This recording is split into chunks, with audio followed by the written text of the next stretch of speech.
Welcome to Bible Reader Companion. We are continuing our studies this week in the book of Hebrews, most specifically Hebrews chapter 6 through 8. And as we close out the week, we're going to look at some passages from Hebrews chapter 8. We begin in Hebrews chapter 8, verse 7, reading from the New King James Version. Hebrews 8, beginning in verse 7, New King James Version. For if that first covenant had been faultless, then no place would have been sought for a second. Because finding fault with them, he says, behold, the days are coming, says the Lord, when I will make a new covenant with the house of Israel and with the house of Judah. Not according to the covenant that I made with their fathers in the day when I took them by the hand to lead them out of Egypt. Because they did not continue in my covenant, and I disregarded them, says the Lord. For this is the covenant that I will make with the house of Israel after those days, says the Lord.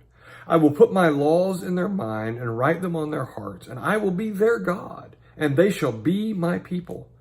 None of them shall teach his neighbor and none his brother, saying, Know the Lord, for all shall know me, from the least of them to the greatest of them. For I will be merciful to their unrighteousness, and their sins and their lawless deeds I will remember no more.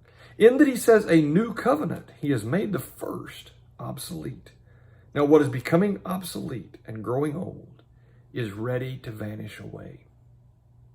We need to understand something very clearly. When we talk about the first commandment not being faultless, it's not a fault of the law. It's not a fault of the God who gave it. He says he's finding fault with them. You see, the people misunderstood and thought that God just wanted the descendants of Abraham, and that by birthright they had what they needed. And they failed to understand why God chose Abraham. God chose Abraham because of his faith, not because of his DNA. Not because his genetic makeup was somehow better than the rest of the world. God chose Abraham because of his faith. He chose him before he was circumcised. Paul emphasizes that in the book of Romans. Because he wanted to emphasize the idea that he was chosen because of his faith.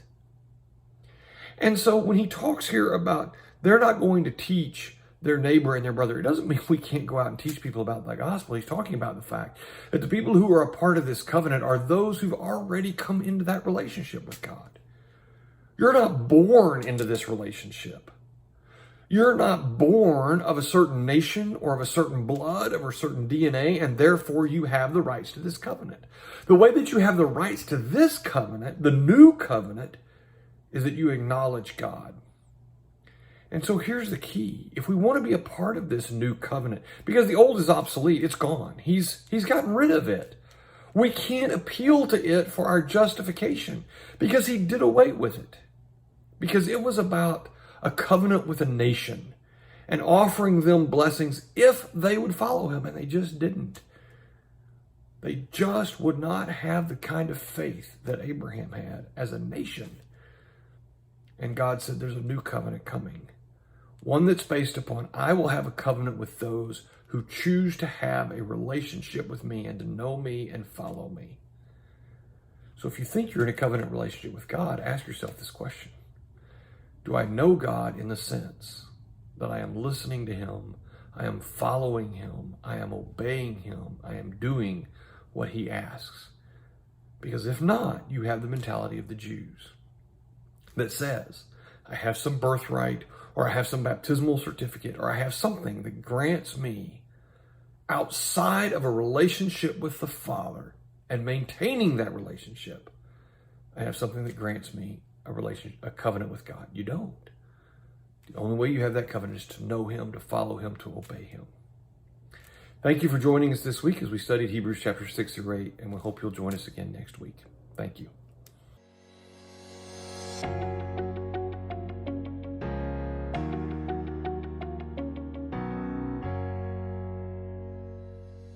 Thank you for taking the time to watch this video. Subscribe to our YouTube channel and follow us on Facebook for more content like this.